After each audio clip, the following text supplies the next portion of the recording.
होई सपना साकार हो।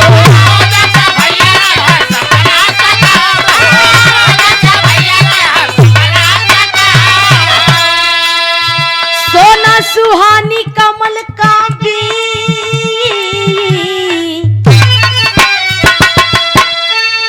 सोना सुहानी कमल कभी गीता गाई बधाई।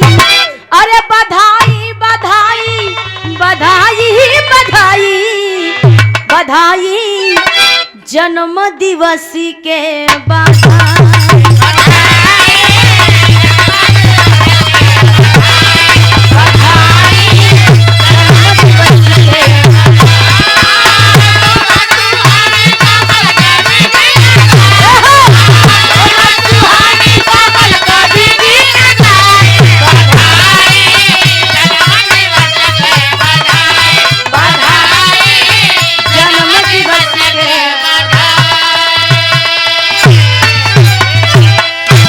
बधाई जन्म दिवस के बधाई।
बात है, बहुत सुंदर गीत आप लोगों ने आदरणीय सोना जी से सुना।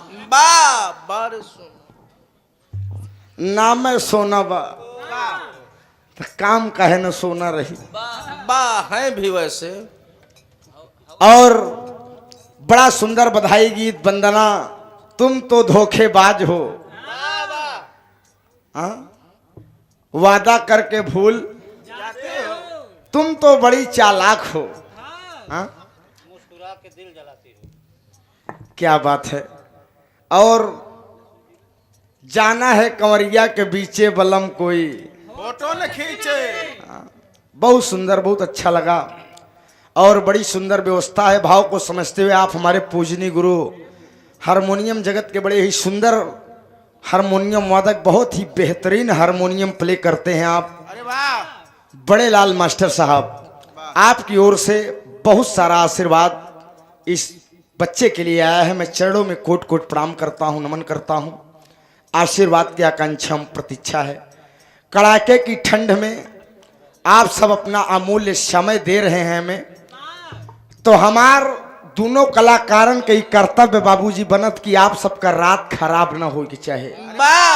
बिरहा सुने से क्योंकि भैंस ज्यादा दूध न दे लगे, लेकिन कोई अच्छी चीज आप सबको समाज में मिल जाए और बेहतर बात सुनने को मिल जाए, बेहतर कहानी सुनने को मिल जाए, समाज को सीख मिले, और यही हम कलाकारों की कोशिश रहती है।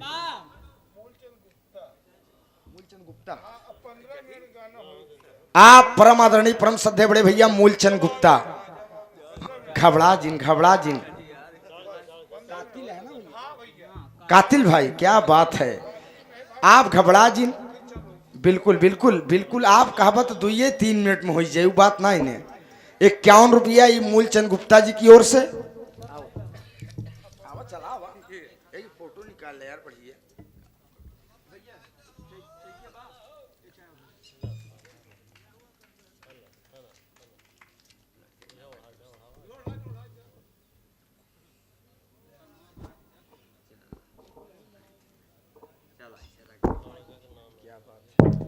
जोरदार ताली बजाकर आप सब स्वागत कर दीजिए बाबूजी का। क्या बात है, ना ना क्या बात है। इस सुंदर गुलाब की पंखुड़ियों में गूथा हुआ पुष्पहार, एक अंगवस्त्र और 500 रुपए का आशीर्वाद देकर सम्मानित किए आप अरे वाह ये ओजस मुन्ना के नाना जी। क्या बात है, वाह आज बड़ी खुशी होगी दोस्त। 12 पूत पिता के धर्म में खेती उपजे, अपने घर में होनहार बिरवान के हो चिकने बात जान ले। ये हमरे दीवान जी के बहुत बड़ा सौभाग्य दोस्त। देर आए लेकिन दुरुस्त आए। हम जब राउंड में पहले राउंड में खड़ा भय था सब व्यस्त रहा। ये नरेंद्र बाबू जी की ओर से चरणों में कोट कोट प्रणाम है, नमन है। एक स्वर में सब सकल पंच के पहले प्रणाम बा। आशीर्वाद की आकांक्षा में प्रतीक्षा है। सही ना भैया, नमो सही बा। अरे यार वाह अब तू समुंदर में से तू ऐसा आना था। खरबूजा खाई लुटबई करी।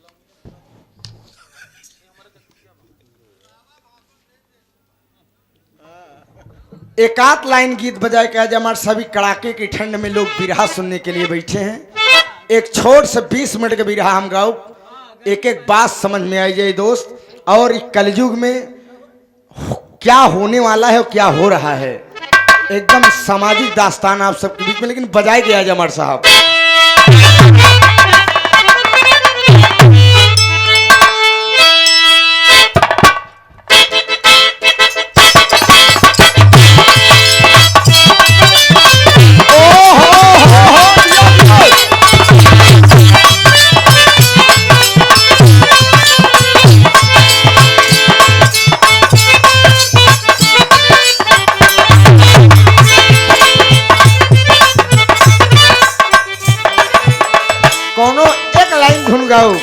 कौनो लड़की के नवा नवा बियाह हो सोना, वो अपने ससुराल गई 7-8 दिन बिताए। जब नैहरे आए सखी सहेली मिलिन कहने ए दीदी ए दीदी ए दीदी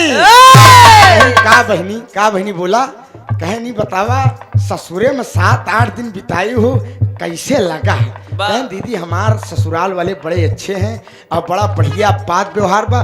कहन पगलो हम ही नहीं पूछत है, हम ही पूछत है कि सबसे ज्यादा मजा कहाँ आई है। का मजाक कर तो कहना दीदी मजाक नहीं करते, एकदम सही सही बतावा। तो वो बतावत भाई भोजपुरी के नया टुकड़ा हमारे साहब कहना है क्या,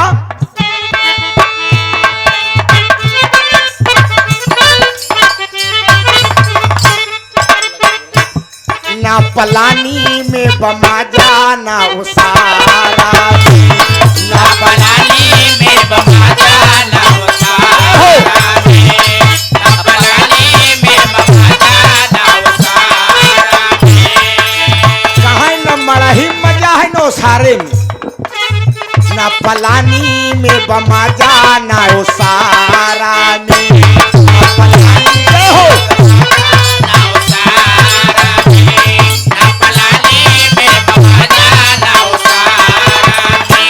जावन मजा बात साथिया हमार,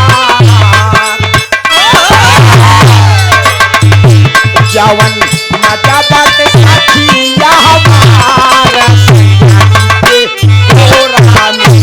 जावन मजा बात साथिया हमार, सैयादी के कोरा बेटवा बहुत सही है। मजा बात सखिया हमारे सैयादी के कोरा ना पलानी में बमा जाना उसारा में। एक लाइन और कहत बका कहत बस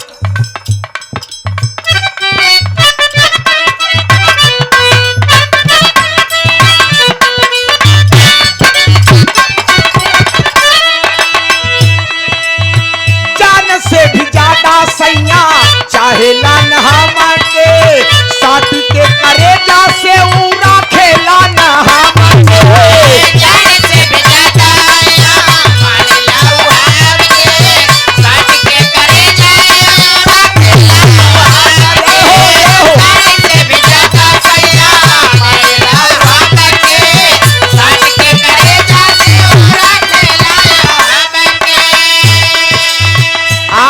बिरहा जगत के बड़े ही सुपरस्टार बिरहा गायक कलाकार हमारे बड़े भाई रामदेव मथुर जी, ये आप कटाता की धरती से 51 रुपए का पुरस्कार, भाई के चरणों में प्रणाम है। ये सब हमारे सीनियर हैं, आप लोगों का आशीर्वाद पिड़वा के ऊपर भाई के ऊपर बरसत रहा है। बहुत बहुत प्रणाम नमन दोस्त। जान से भी ज्यादा सैया मारे लाऊ हमके साथ के करेगा से मारे लाऊ हमके जान से भी ज्यादा सैया चाहे लान हम के साथ के करेगा से ऊ राखेला हम के हो राखेला हम के मन करे बंद कैली हम सिंहोरा में मन करे बंद करे हमसे होरा में मन करे बंद करे हमसे होरा में मन करे बंद कैली हम सिंहोरा में जावन मजा बात साथिया हमार जावने मजा बात सखिया हमारे सैया जी के कोरा में जावने मजा बात सखिया हमारे सैया जी के कोरा में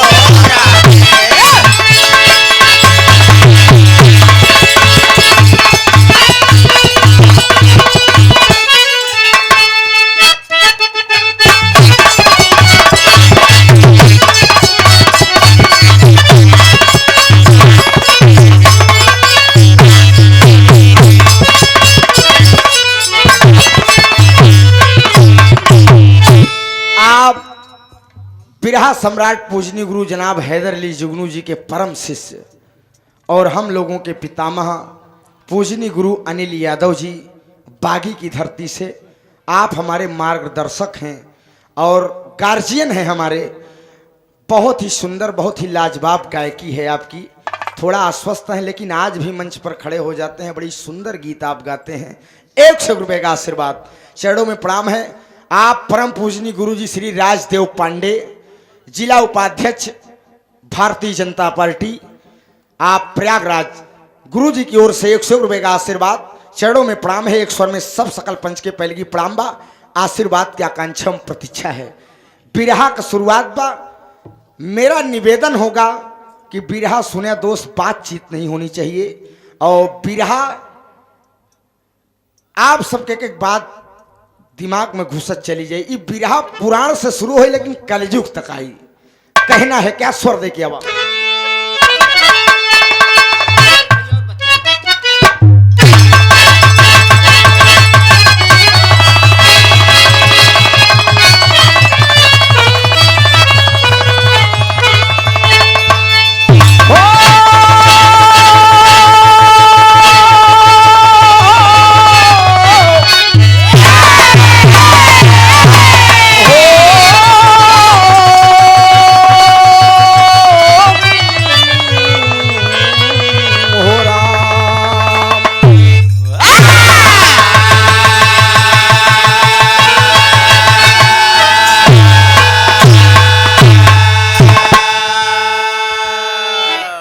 प्रोग्राम के अगुआ हम लोगों के गार्जियन बाबू पुनवासी भारतीय जी और बच्चा भाई आपके बड़े ही अजीज मित्र हैं। 51 रुपये का आशीर्वाद, चरणों में प्रणाम है, नमन है। एक स्वर में सब सकल पंच के पहले की प्रणाम बा। बिरहा छोटा होगा, समय ज़्यादा लेने की जरूरत नहीं है, तो आप सब शांति का दान देंगे, शांति का सहयोग देंगे। भूमिका का भाव मत साहब।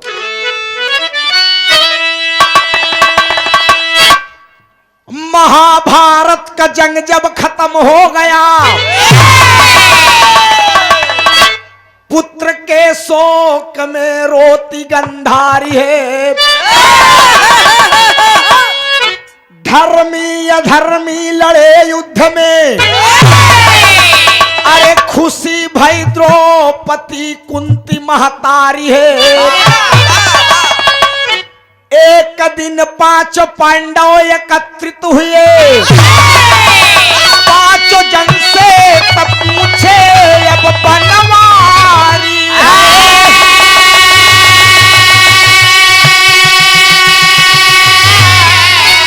अरे से कहने लगे पांचों जन, मैं बनूंगा नृपति हंसते गिरधारी है।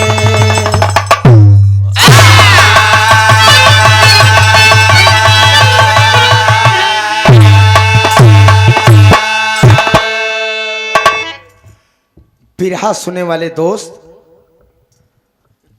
महाभारत की लड़ाई समाप्त हुई।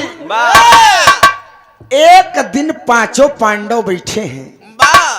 इतने में आनंद कंद मुकुंद मुरली मनोहर कन्हैया का आगमन हुआ।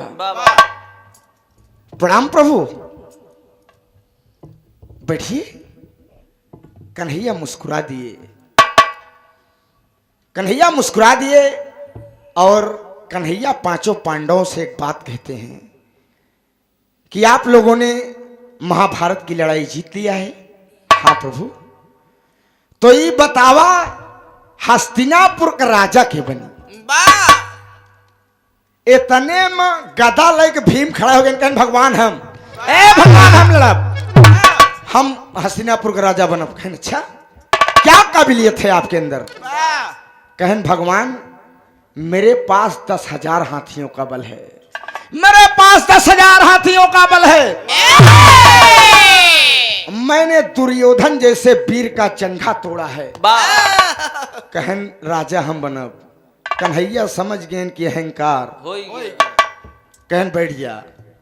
अर्जुन खड़े हुए। अर्जुन, हाँ भगवान आप क्या कहना चाहते हैं? कहन भगवान भीम राजा न बनी, राजा मैं बनूंगा। कन्हैया कहन भीम, कहन 10,000 हाथी के बल पर आप क्या कहना चाहते हैं? भगवान मैंने कर्ण जैसे योद्धा का वध किया है। मेरे पास गांडीव धनुष है। मैं अपनी गांडीव धनुष पर बहुत गुमान करता हूं। कहन राजा हम मन। कहन बैठ जा। नंबर लगा नकुल का। कहन नकुल आप? कहन भगवान हम बड़ा सुंदर है, राजा का सुंदर हो चाहिए। तो राजा हम मन। कहन बैठ जा। अब नंबर लगा सहदेव का। कहन सहदेव आप क्या कहना चाहते हैं? कहन भगवान लोग मुझे प्रकांड विद्वान सहदेव पंडित कहते हैं। हस्तिनापुर का राजा हम बना भगवान। राजा का दिमागदार और ज्ञानवान हो चाहिए। कहनो आप बढ़िया। अब धर्मराज युधिष्ठिर जो धर्म का पालन करने वाले हैं। कन्हैया भगवान ने कहा कि आप क्या कहना चाहते हैं युधिष्ठिर? बिरहा सुने वाले पंचों, धर्मराज युधिष्ठिर ने हाथ जोड़कर कहा कि भगवान महाभारत की लड़ाई तो आपने जीता है। पांडवों में इतनी कहा शक्ति थी कि महाभारत की लड़ाई जीत जाते। भगवान हमका राजपाट के लालच नहीं ने, हम आपके चरण कमल के सेवक हैं। कन्हैया मुस्कुरा दिए। कहन देखा राजा बनबा सब जने ठीक बा, लेकिन एकर फैसला ज्यादा समय के बात नहीं, बहुत जल्दी हो जाए। एक लाइन गीत मर साहब का।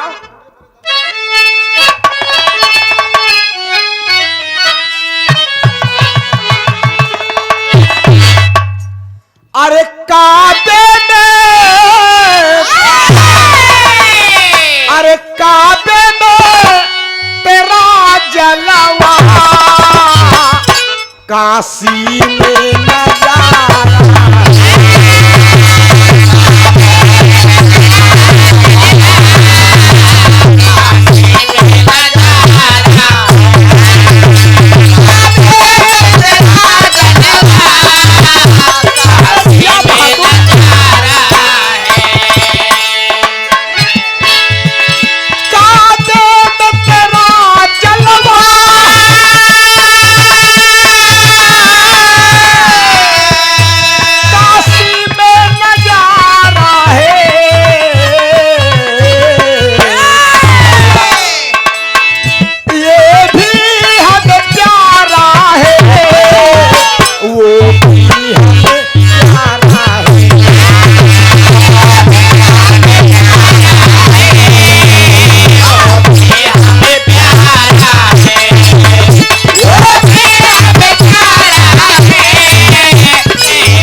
कवि जी की बड़ी कोटेशन प्रो लाइन है मास्टर साहब, कहना है क्या, जरा गौर से सुनिएगा महाभारत की कहानी है।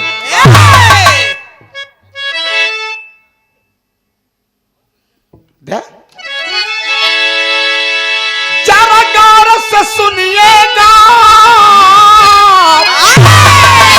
अरे महाभारत की कहानी है। अरे राजा बनने के लिए, राजा बनने के लिए आपने जंग ठानी।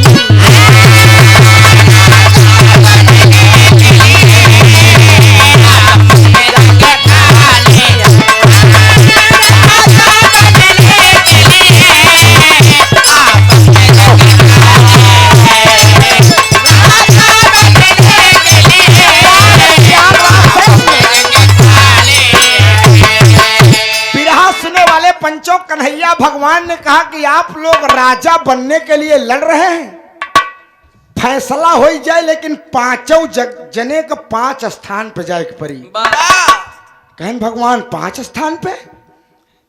हाँ, सबसे पहले जाने के लिए तैयार कौन होगा? भीम कहन राजा बनने के लिए हम ही उठा रहे पहले, हम जा भगवान हम जा। कहन भीप आप जाएंगे? कहन हाँ भगवान। कहन आप चले जाइए तीर्थराज प्रयाग। कहन हुआ से लौट के उब्या हम बताई देव हस्तिनापुर के राजा के बनी। गौर करिएगा पंचों कहानी के शुरुआत में प्रिंसिपल साहब।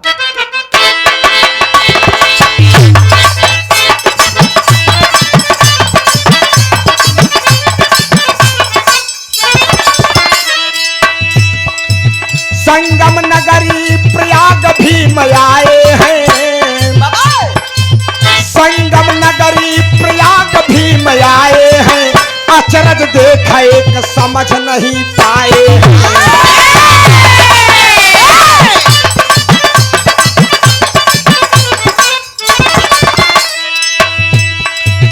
दो पैरों में हाथी हंस एक दबाया है, दो पैरों में हाथी हंस एक दबाया है, मांस का टुकड़ा हंस चोच में आया है।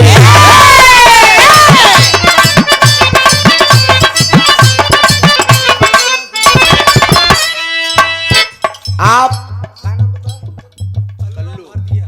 कल्लू राम भारतीय, आपका सुपुत्र कंप्यूटर मोबाइल लैपटॉप की रिपेयरिंग करता है। अगर बिगड़ जाए तो बनाई दे लड़कियां। ये पान पुलिया दुकान पर, ये आपकी ओर से बहुत सारी माया माई भगवती कल्याण करें कल्लू भैया। कहना है बिरहा सुने वाले बाबूजी, गदा लेके भीम प्रयागराज आ गए। प्रयागराज में एक अचरज देखते हैं, गौर करिएगा। अचरज देखते हैं कि एक बहुत बड़ा हाथी है। हाथी अपने दोनों पैरों के बीच में एक हंस को दबाया है। भीम सोचन यार हाथी और दोनों आगे वाले घोड़े में हंस दबाए बा, हंस दबाया है और हंस के चोंच में मांस का टुकड़ा है। मांस का टुकड़ा बा, अब पंखा में राम राम लिखा बा और मस्तक पे ओकरे कलाम लिखा बा। कलाम भीम, क्या बात है। भीम काफी देर देखते हैं कि रे मोहम्मद बचाऊ लागत ये आराम से भाई साहब, बिरहा गड़बड़ न हो पावे, गौर करिएगा आप सब। भीम देखे न कहे न रे बाप ही हंसवा का हाथी पैरवा में दबाए बा, एकरे चोचवा में मांस के टुकड़ा बा, पंखा में राम राम लिखा बा, मस्तक पे कलाम लिखा बा। नहीं हंसवा हमका हिंदुए जनात बन हमका मुसलमान, पंखवा में राम राम लिखा, मस्तक कलाम लिखा बा, चोचे मांस टुकड़ा ले बा। भीम कौनो बात समझ नहीं पाए, हस्तिनापुर गदा लेकर वापस हो गए। गौर करिएगा बाबूजी, कन्हैया भगवान देखते हैं कि अरे भीम आवा आवा, भीम आवा आवा आवा, आई गया। कहन हाँ भगवान। कहन आपने कुछ देखा? कहन हाँ भगवान, बहुत बड़ा अचरज में प्रयागराज में देखा हूं। कहन बैठ जा भीम, फैसला भाई बाद में हुई, लेकिन अब जाने के लिए कौन तैयार होगा? अर्जुन गांडीव धनुष लेकर कहन भगवान हम जा, कहन आप चले जाइए काशी। भीम आए रहन प्रयागराज ये चरस देखे न, और अर्जुन काशी तैयार है, एक लाइन धुन लगत बा। आप राजदेव पांडे गुरुजी, आप जिला उपाध्यक्ष भारतीय जनता पार्टी प्रयागराज, आपकी ओर से 51 रुपए का पुरस्कार, चरणों में प्रणाम है, नमन है, एक स्वर में सब सकल पंच की पहले की प्रणाम बा।